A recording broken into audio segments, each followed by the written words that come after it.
गुरुदेव और माँ गायत्री के चरणों में कोटि कोटि नमन। आप सभी को प्रणाम। 3 जून 1971 में गुरुदेव ने मथुरा में अपना अंतिम उद्बोधन दिया था। उसका ये है अंतिम वीडियो। पिछले वीडियो में गुरुदेव ने अपने अहंकार के लिए कोई भी कर्म न करने का सुझाव दिया था। उसके बाद गुरुदेव ने पिसनहारी नाम की एक माँ का जिक्र किया था, जिन्होंने जीवन भर गेहूं पीसकर अपना जीवन गुजारा और जो भी पैसे उनके पास बचे उससे उन्होंने एक मीठे पानी का कुआं खुदवाया। आइए अब जानते हैं उससे आगे। गुरुदेव कहते हैं, गायत्री मंत्र का दूसरा शिक्षण ये है कि मनुष्य के पास शरीर और मन की जो शक्तियां हैं उन्हें वासना के द्वारा नष्ट भ्रष्ट नहीं करना चाहिए। उन्हें संग्रहित और निगृहित करना चाहिए। अपने आप को समेटना चाहिए, बिखेरना नहीं। आँख, नाक, वाणी, कान, कामेंद्रिय आदि अपव्यय के लिए नहीं, सद्व्यय के लिए हैं। अगर हम इसे देख समझ सकते हो तो हमारे जीवन का 50% भाग जो हमारी इंद्रियों के द्वारा नष्ट होता चला जा रहा है, हम खोखले और निस्तेज होते जा रहे हैं, वो बच सकता है। तीसरा शिक्षण यह है कि अपने लोभ लालच को, अपनी कामना तृष्णा को निगृहित हम कर सकें तो हम में से हर आदमी कबीर बन सकता है। क्या कबीर को रोटी नहीं मिलती थी? रैदास, मीरा, गांधी को रोटी नहीं मिली? किसको रोटी नहीं मिली? और जिसको खूब मिली उन्होंने कोशिश की कि रोटी के ऊपर रोटी रख कर खाएं, पर वे खा नहीं सके। अगर उन्होंने अपनी इच्छा और अक्ल को मोड़ दी होती लोक मंगल के लिए तो फिर वे सरदार पटेल हो जाते, महामना मालवीय हो जाते, देवदूत हो जाते, भगवान हो जाते। 3 ही सक्षम पिशाच हैं जो हमको खा गए। दुर्गा के आख्यान में 3 ही राक्षसों का नाम आता है, महिषासुर, मधुकैटभ और शुंभ निशुंभ। देवताओं को पराजित करने वाले इन 3 असुरों की तरह अहंता, तृष्णा और वासना रूपी असुर हमारी देव शक्तियों को नित्य खा रहे हैं। त्रिपदा गायत्री की धारा, जिसका कि आज जन्मदिन है, इसीलिए इस विश्व में आई कि गायत्री मंत्र के शिक्षण के द्वारा, अर्चना, पूजा, अनुष्ठान द्वारा अपनी 3 धाराओं को प्रवाहित कर सके कि मनुष्य यश के पीछे मत भाग, कर्तव्य के पीछे भाग। लोग क्या कहते हैं ये ना सुनकर विवेक के पीछे भाग। दुनिया चाहे कुछ भी कहे, सत्य का सहारा मत छोड़। आज गायत्री जयंती का दिन हमारे और आपके लिए संदेश लेकर आया है कि हमको चिंतन मनन करना चाहिए, 1000 बार सोचना चाहिए कि क्या हमारा जीवन प्रभु की इच्छाओं पर चलने वाला जीवन है। हमें जो विभूतियाँ मिली थी, सामर्थ्य मिली थी, उन्हें क्या हम मानव जीवन की ओर भगवान के उद्देश्यों के अनुरूप खर्च कर रहे हैं, या हम पेट के गुलाम होकर जी रहे हैं। जो इंद्रियां हमारे पास हैं, जिन्हें हम दुनिया में शांति और सुविधा उत्पन्न करने में खर्च कर सकते थे, क्या हम उन्हें पतन के लिए खर्च नहीं कर रहे? इन 3 प्रश्नों पर आज हमें 3000 बार विचार करना चाहिए। मेरी उपासना की प्रक्रिया इसी प्रकार की चलती हुई चली गई। लंबे जीवन भर मैं गायत्री मंत्र का जप करता रहा, स्थूल उपासना भी करता रहा, पूजा प्रार्थना भी करता रहा, लेकिन अपने अंतरंग में गायत्री की उन 3 धाराओं को, जिन्हें मैं सूक्ष्म धाराएं कहता हूँ, ज्ञान की गंगा कहता हूँ, भगवान की प्रेरणा कहता हूँ, उनको भी अपने जीवन में धारण करने की कोशिश करता रहा।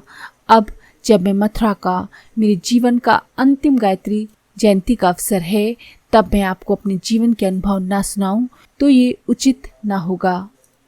इस अंतिम अवसर पर अपने सारे जीवन 60 वर्ष के निष्कर्ष, जिसको आप चाहें तो गायत्री चमत्कार का मूल आधार कह सकते हैं, बता रहा हूँ। मेरे व्यक्तित्व में महानता आप समझते हो।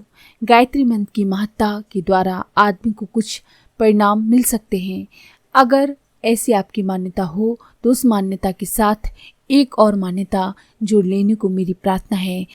गायत्री ध्यान करने के लिए वास्तव में कोई महिला नहीं है, बल्कि विवेकशीलता और विचारशीलता की धारा प्रवाह के नाम है, जो इस विश्व में प्रवाहित है, जो मनुष्य के मस्तिष्क को क्रियाकलाप को और अंतरात्मा को छूता है। ध्यान के समय आप हंस पर सवार हुई गायत्री का ध्यान करें बेशक, लेकिन ये भी ध्यान रखें कि गायत्री माता सिर्फ हंस पर सवार होंगी, बगुले पर नहीं। हंस वो है जो नीर क्षीर का भेद जानता हो, दूध पी लेता हो, पानी को फेंक देता हो। इस दुनिया में पाप और पुण्य, अनुचित और उचित दोनों मिले हुए हैं। अंतरात्मा जिसे अनुचित कहे उसे हम ठुकराएं, जिसे उचित कहे उसी को स्वीकार करें। ये है हंसवृत्ति, ये है हंस पर सवारी। भगवान हम पर सवारी करें, इसलिए हमको हंस बनना चाहिए, सफ़ेद बनना चाहिए। यदि वह विवेकशीलता हमारे भीतर आ जाए तो हमारे जीवन की दिशा बदल जाए। इस विवेकशीलता को मैं ऋतंभरा प्रज्ञा कहता हूँ, गायत्री कहता हूँ। अगर ये हमारे अंतरंग में आ जाए तो हमारे जीवन का कायाकल्प हो जाए, हमारे काम करने और इच्छा करने के ढंग बदल जाएं, तब हम भगवान बन जाएं। हमारे पास ना लक्ष्मी की कमी रहे, ना विभूतियों की।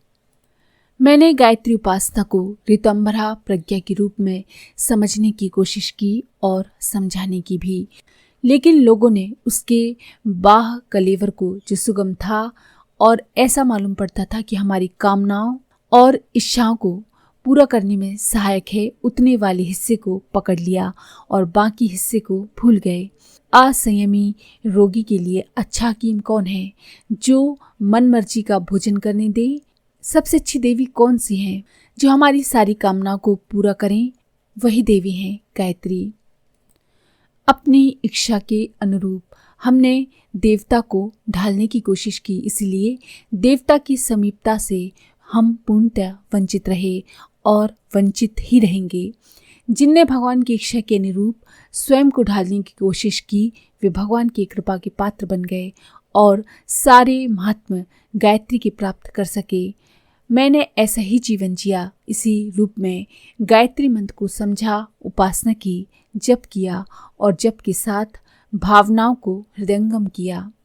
जब मैं चला जाऊं, अब आप लोग ये विचार करें कि क्या गायत्री मंत्र सामर्थ्यवान है। तब आपको ये कहना चाहिए और समझना चाहिए कि हाँ, गायत्री मंत्र सामर्थ्यवान है अगर आप उसकी भावना को अंतरंग में प्रवेश कर सकें। तो आपको ये मानकर चलना चाहिए कि सारी की सारी जो सामर्थ्य हैं भगवान में हैं, वे सब की सब भक्त में हो सकते हैं।